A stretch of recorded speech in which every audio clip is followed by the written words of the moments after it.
예, 좋은 아침입니다. 오늘도 주님 안에서 감사하고 건강한 하루 되기를 바랍니다. 찬송가 1장으로 아침 예배를 엽니다.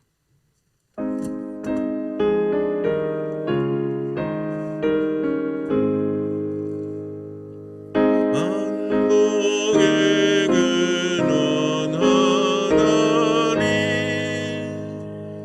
온 백성 찬송 드리고 저천사여 찬송하세 찬송 성부 성자 성령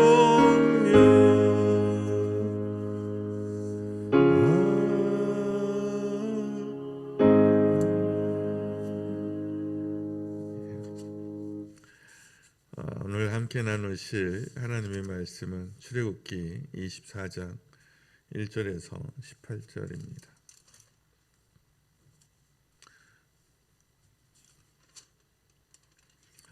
출애굽기 24장 1절에서 18절까지 교독하겠습니다. 또 모세에게 이르시되 너는 아론과 나답과 아비후와 이스라엘 장로 70명과 함께 여호와께로 올라와 멀리서 경배하고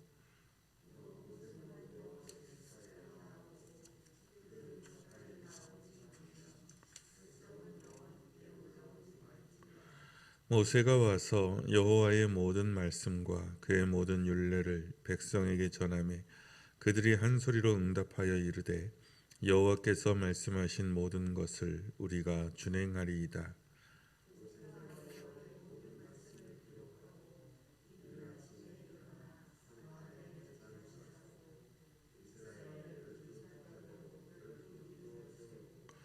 이스라엘 자손의 청년들을 보내어 여호와께 소로 번제와 화목제를 드리게 하고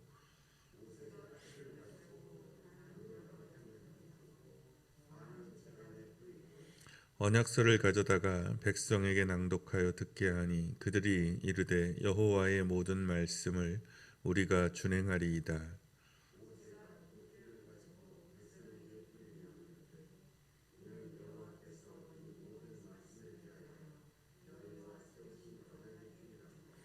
모세와 아론과 나답과 아비후와 이스라엘 장로 70인이 올라가서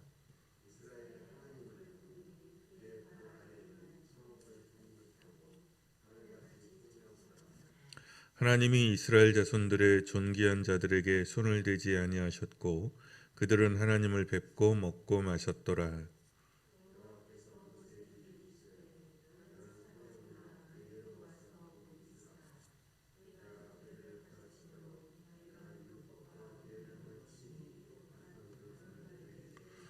모세가 그의 부하 여호수아와 함께 일어나 모세가 하나님의 산으로 올라가며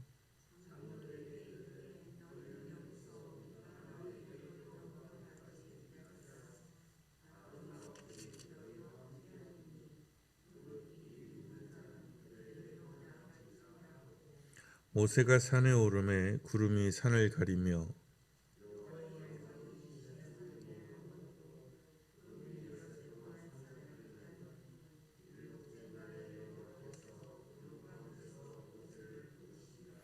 산 위에 여호와의 영광이 이스라엘 자손의 눈에 맹렬한 불같이 보였고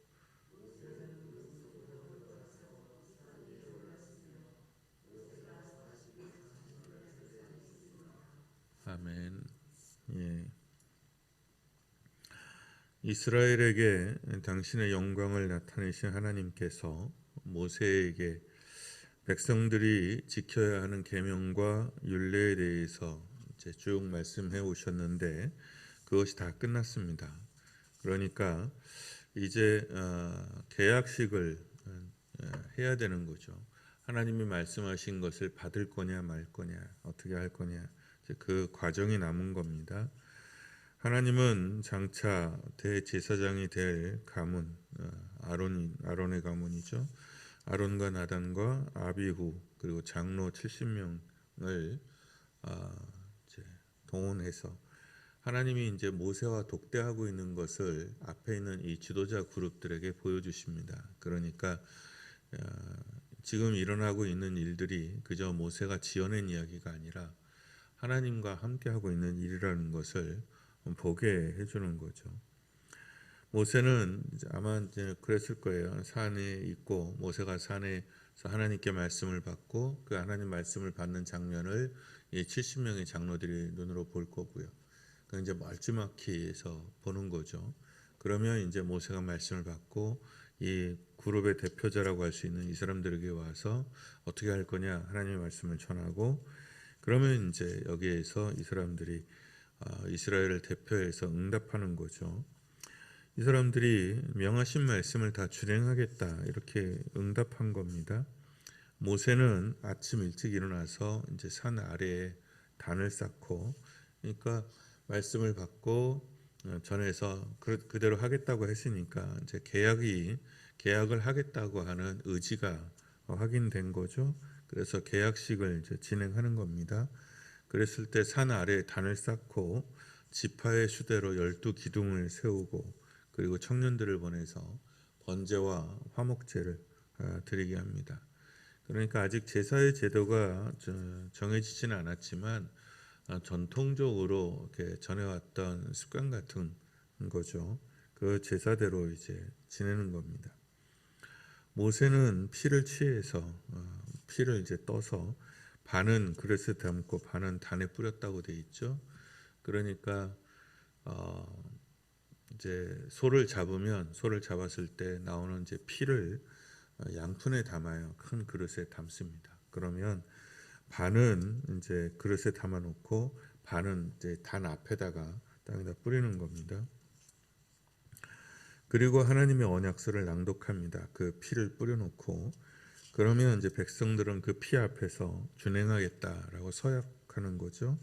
그러면 이제 모세가 그 피를 백성들에게 이제 뿌리고 그냥 뭐 뿌리거나 그러진 않고 보통은 우슬초 같은 걸 이렇게 담궈서 이렇게 채 떨듯이 그렇게 뿌리거든요. 그게 글로 읽으니까 좀 그렇지만 한번 잘 생각해 보세요. 그 뭐 보통 이제 그 종교 제사에 피가 동원이 되고 막 그러거든요. 그 무당들 그 굿할 때도 보면 막 그 닭피 막 이렇게 뿌리고 막 닭피 정도 뿌리는데도 섬찟하더라고요. 이렇게 가서 구경해 보면. 근데 이게 소피를 막 가득 담은 다음에 뿌리고 땅에 뿌리고 그 다음에 사람에게 이렇게 뿌리면 이게 그때 당시에는 지금은 우리가 이제 농경 문화니까요. 이제 닭피 정도지만 여기는 지금 목축 문화니까 늘 피와 함께 하고 있는 생활을 하니까요. 이들에게는 좀 덜하겠지만 그래도 이렇게 좀 뭐랄까요? 이게 엄중하다고 해야 되나요? 분위기가. 이 피의 얘기가 이제 이 언약을 파기하는 사람은 이처럼 피를 흘리게 될 거다. 피의 대가를 치르게 될 거다. 하는 뜻 경고가 담겨져 있어요. 이 피를 뿌리고 이제 땅에 뿌리고 피를 쏟잖아요. 그러면 이 언약을 깨는 사람들은 너희의 피가 이 땅에 이렇게 흘려질 거다라는 경고가 있죠. 하나님께서 아브라함에게 나타나셨을 때 그리고 아브라함과 계약을 맺으실 때 짐승을 반으로 짜게서 양 옆으로 벌려놓잖아요. 양 옆으로 벌려놓고 그 다음에 하나님과 아브라함이 그 가운데를 지나가요. 이것도 부족 간에 일어난 전통적인 계약법이거든요. 그것도 마찬가지입니다. 계약을 깨면 몸을 이렇게 반으로 짜게는 이 징벌을 받을 거라는 경고가 담겨 있는 거거든요. 그런데 예수님께서 성찬식에서 이제 이렇게 표현하시죠. 이 잔은 내가 흘리는 내 피로 세운 내 언약이다. 새 언약이다. 이렇게 표현하거든요. 여기서도 피를 뿌리고 나서 피로 맺어진 피로 세운 언약이다. 이렇게 표현하고 있는데 이게 결이 좀 달라요. 그러니까 이 출애굽기에서 있는 거는 경고죠. 이 계약을 깨면 이런 대가를 치를 거다라는 경고가 담겨져 있는 반면에 예수님의 피로 세운 언약은 짐승의 피가 아니라 하나님의 아들의 피다. 그래서 너희와 나 사이에 맺어진 이 언약은 은혜의 계약이고 용서의 계약이다라는 뜻입니다. 그러니까 성찬식의 의미는 확연히 다르죠. 이제 하나님과 이스라엘의 계약식이 시작됐습니다. 이스라엘 대표들은 도장을 찍었고 이제 하나님의 제가와 이스라엘 총회의 결의만 남은 거죠. 그러니까 일단 대표들은 다 하겠다고 한 거예요. 도장을 찍은 겁니다. 그러니까 계약식이 계속 진행이 되는 겁니다. 우리야 뭐 요즘 그냥 종이 한 장 들고 와서 도장 꽝꽝 찍으면 안 되기는 하지만 사실 계약이 쉽지는 않더라고요. 해보면 그 은행일 같은 거 이렇게 1년마다 2년마다 갱신하러 가보면 뭔 놈의 그 도장 찍는 일이 얼마나 많은지 막 문서 막 10장 20장 대고 갖다 내고 그 다음에 그 쌍방간의 도장이 다 돼도 제출한 다음에 그게 이제 또 재가를 받아야 돼요. 그쪽 동네에. 그러니까 그것처럼 결혼식도 그렇잖아요. 우리야 결혼식 딴딴따단 해서 한 15분 20분 이러면 끝나지만 이 시대에 막 결혼식은 일주일씩 했단 말이죠. 이제 그런 거예요. 그래서 최종적인 계약의 마무리를 위해서 모세가 다시 시내산에 40일 동안 이제 올라갑니다. 그러니까 맹세 그 계약을 이제 완료하기 위한 거죠. 제가 이제 청년 담당 전도사였을 때요. 이제 좀 똑똑한 여대생 며칠 지도한 적이 있어요. 근데 되게 이제 예쁘고 똑똑했어요. 그 성격도 또 뭐랄까 까칠하다 그래야 되나 한가닥 하는 친구들이었는데 어느 날 이제 세례를 받게 되는 거예요. 그래서 속으로 이제 늘 그 세 명이 몰려다녔는데 이제 하나가 굉장히 좀 특히 하나가 까칠하고 이제 둘은 이제 뭐 좀 노멀하고 하나는 아주 착하고 하나는 노멀하고 뭐 그랬거든요. 근데 제일 까칠한 친구가 갑자기 세례를 받게 되는 거예요. 그래서 속으로는 이제 이쪽에 까칠하지 않은 애들이 먼저 세례를 받겠다 그럴 줄 알았는데 이 까칠한 애가 먼저 세례를 받겠다고 해서 이게 속으로 의외다 싶었는데 어쨌든 공부 열심히 하고 세례를 받았어요. 이제 세례를 받았는데 이제 세례식 날 이제 세례를 이렇게 하잖아요. 목사님 세례를 하고 그럼 이제 축하하고 뭐 그러는데 그날 이제 단짝으로 다니던 제 그 친구 중에 하나가 하는 멘트가 기억에 남아요. 넌 어쩌다가 그렇게 무서운 맹세를 할 생각을 했냐? 이렇게 표현하더라고요. 세례를 너는 어쩌다가 그렇게 무서운 맹세를 할 생각을 했냐? 그때 제가 다시 뭐랄까요? 화들짝 좀 새삼 깨달았어요. 아, 이게 맹세구나. 그리고 무서운 맹세구나. 그러니까 모태신앙으로서 처음부터 쭉 자란 사람들은 잘 모르겠지만 중간에 이제 끼어들어서 신앙을 가져서 세례를 하는 사람들에게는 이게 서약이잖아요. 내가 이제까지 살아온 방식이 아니라 이제부터 내가 다른 신앙의 삶으로 내가 살겠다라고 하는 서약을 맹세를 하는 거잖아요. 그것도 하나님 앞에서, 그것도 자신 앞에서, 공동체와 친구 앞에서 하는 맹세라는 거죠. 여러분은 어떠세요? 여러분은 결혼식 주례가 생각이 나십니까? 그때 주례 선생님이 뭐라고 하셨는지 기억은 나십니까?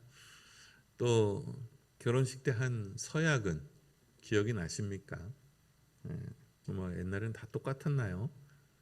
늙을 때나 좋을 때나 아플 때나 뭐 그거였을까요? 결혼할 때 뭐 약속을 했을 거 아니에요. 뭔 약속을 했는지 뭐 결심도 했을 거 아니겠습니까? 사실 살아오면서 세례도 결혼식도 또 연애도 목사 안수도 그 순간순간에 아마 여러 결심도 있었을 거고 서약도 있었을 거예요. 돌아보면 참 우리의 맹세는 가볍고 말은 더 가볍구나 하는 생각을 하게 됩니다. 살다 보니까 더 익숙해져서 그런 걸까요? 하나님 앞에 행한 서약도 말씀도 맹세도 살며 결심했던 서약이나 마음도 사실 잘 생각이 나질 않습니다. 하나님 백성으로 자녀로 산다는 결심은 피로 세워진 언약이거든요. 그러니까 굉장히 엄중한 거예요. 이 시대는 소를 잡아 제사를 드렸지만 우리가 백성이 되는 데는 하나님의 아들 예수 그리스도의 피가 흘려진 겁니다. 짐승의 피의 대가도 장난이 아닌데 아들의 피는 얼마나 한 것일까요? 그러니까 소도 굉장히 큰 제물인데 희생양으로 하나님의 아들이 드려진 거잖아요. 돌아보면 그 맹세에 하나님의 이름에 또는 주님의 이름에 그분의 삶과 가르침에 그리고 그 피를 너무나 부끄럽게 할 때가 너무 많구나 하는 생각을 할 때가 많습니다.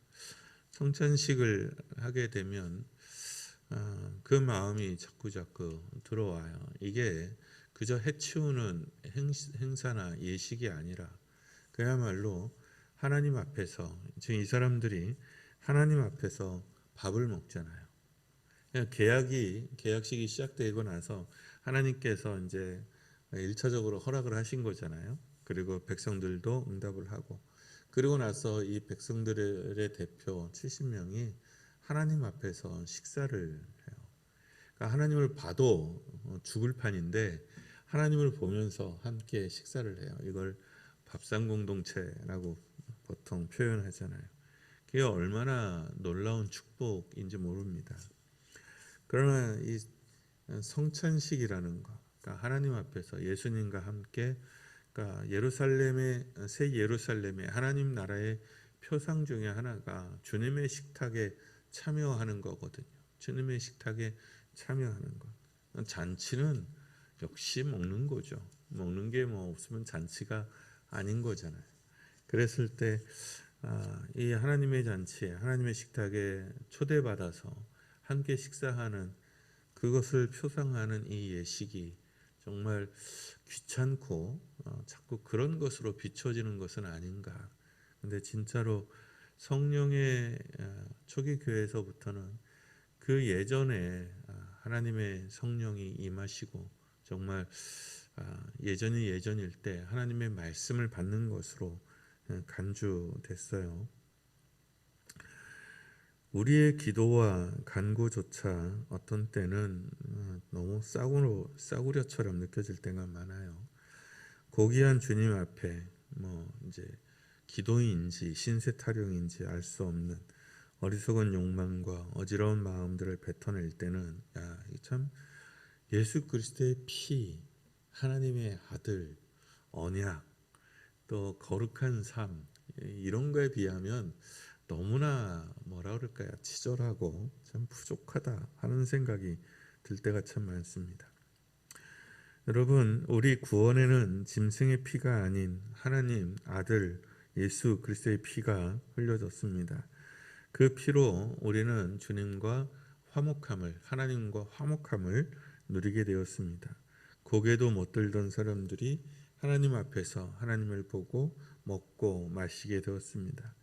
밥상 공동체라고 하죠. 여기에 초대되어 함께 먹고 마십니다. 오늘 성경에 보면 좀 재밌는 표현인데 이스라엘 이제 10절에 보면 이스라엘의 하나님을 보니 그의 발 아래는 청옥을 편듯하고 하늘같이 청명하더라. 그러니까 하나님을 보기는 보는데 정면으로 제대로 못 본 거죠. 하나님의 발을 본 거예요. 하나님의 발. 정확하게는 하나님의 발 그 아래를 본 거죠. 근데 발 아래조차도 마치 청옥을 편듯하고 하늘같이 청명했다.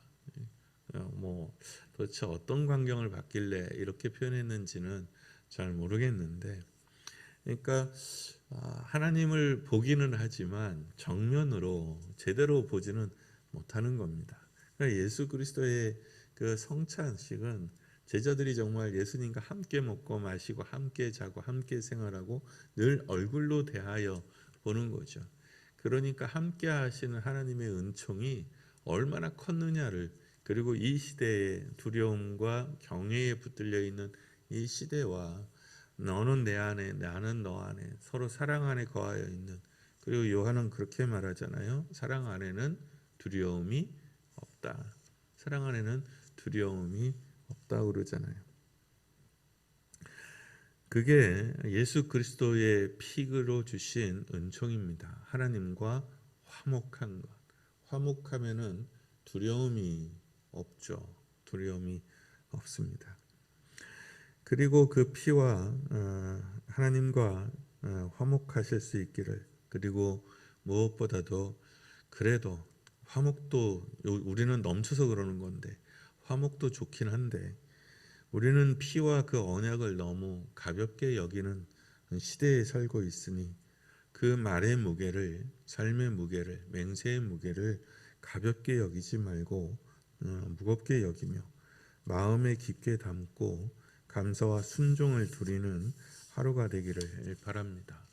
그래서 정말 하나님의 나라와 하나님의 의와 하나님의 뜻이 먼저 우리 안에서 새겨지고 그리고 세워질 수 있기를 축원합니다.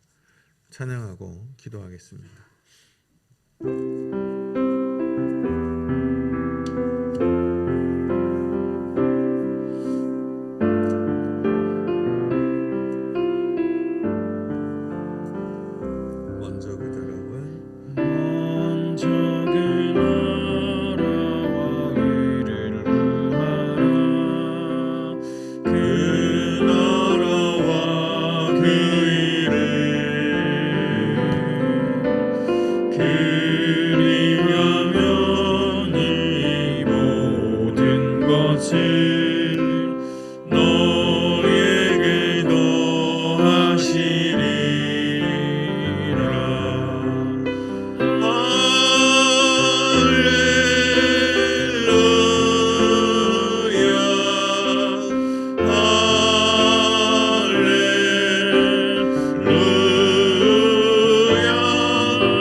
우리가 받은 은혜가 얼마나 값비싸고 큰 은혜인지 깨닫기를, 새삼 깨닫기를, 그리고 우리의 서약이 얼마나 무겁고 엄중한 것이었는지 다시금 새삼 깨닫기를, 피 흘려 세운 언약의 무게를 감당하는 믿음이 되도록 기도합시다. 우리가 받은 은혜가 솥다이가 아니라 참으로 크고 놀라운 은혜였음을 새삼 깨닫고 주님 앞에 감사함으로 나갈 수 있기를 바랍니다. 그리고 하나님과 화목을 누리며 내 삶과 화목을 누리며 내 자신과 화목을 누리며 사랑하는 이들과 화목을 누리는 우리는 소제와 번제와 화목제와 속제제와 속건제를 예수 그리스도 안에서 완성된 제사로 드리는 사람들입니다. 그러니 주님의 은총으로 화목함을 누리는 우리가 되기를. 자기 자신과 불화하는 사람 참 힘들죠. 속이 시끄럽고 마음이 아플 테고요. 사랑하는 이들과 불화하는 사람, 자신의 인생과 불화하는 사람, 하나님이 두렵고 무섭고 귀찮고 힘들고 그 모든 게 하나님과 불화하는 거겠죠. 하나님과 화목한 자의 삶을 살며 사랑하는 자들과 화목한 자의 삶을 살며 자기 자신과 화목한 자의 삶을 살아가도록 말씀과 찬양을 기억하며 기도합니다.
백성들이 앞으로 나올 수 없었습니다. 오직 그 백성의 대표자들만이 주님 앞에 나왔고 그들조차도 주님 앞에 가까이 가지 못하고 멀리 서서 기다려야 했습니다. 사랑이신 하나님, 그러나 우리는 주님과 함께 먹으며 주님과 함께 마시며 주님과 함께 걷습니다. 이 모든 것이 우리의 능력과 또 우리의 경건이 돼서 되는 것이 아니라 예수 그리스도의 보혈의 피로 씻어지고 예수 그리스도의 보혈의 피로 씻어진 흰 옷을 입고 있기 때문일 것입니다. 사랑이신 하나님, 우리가 받은 주의 사랑과 은혜가 너무나 비싸고 참으로 큰 대가를 치른 것인데도 우리가 미처 깨닫지 못하고 늘 누리던 것이라 당연히 여기는 것은 아니었는지 다시금 깨닫습니다. 우리의 말과 우리의 서약의 무게가, 우리의 기도와 찬양의 무게가 얼마나 큰 것인지를 다시금 깨닫게 하여 주시고 또 주님이 주신 은혜가 얼마나 놀라운 것인지 하나님 다시 깨닫게 하여 주시며 그리고 그 은혜 안에서 하나님과 참되고 참된 경건과 거룩과 화목을 함께 누릴 수 있도록 하나님 새롭게 일깨워 주시옵소서. 하나님과 다시 화목함을 그리고 내 자신과 또 사랑하는 이들과 화목함을 누리는 사람들 되게 하여 주옵소서. 하나님, 이 세상의 욕망이나 상처나 또는 두려움이나 또 그런 욕심에 붙들리는 사람들이 아니라 하나님의 은혜에 말씀에 붙들리는 사람들 되게 하여 주시옵소서. 주님은 오직 감사하신 주님이십니다. 함께하여 주옵소서. 이 뜻이, 이 계약을 세우신 주님의 뜻이 우리 가운데 이루어지기를, 또 예수 그리스도께서 완성하신 그 뜻과 나라가 우리 가운데 이루어지기를 소망하여 주님께서 가르쳐 주신 기도로 기도하오니, 하늘에 계신 우리 아버지, 아버지의 이름을 거룩하게 하시며 아버지의 나라가 오게 하시며 아버지의 뜻이 하늘에서와 같이 땅에서도 이루어지게 하소서. 오늘 우리에게 일용할 양식을 주시고 우리가 우리에게 잘못한 사람을 용서하여 준 것 같이 우리 죄를 용서하여 주시고 우리를 시험에 빠지지 않게 하시고 악에서 구하소서. 나라와 권능과 영광이 영원히 아버지의 것입니다.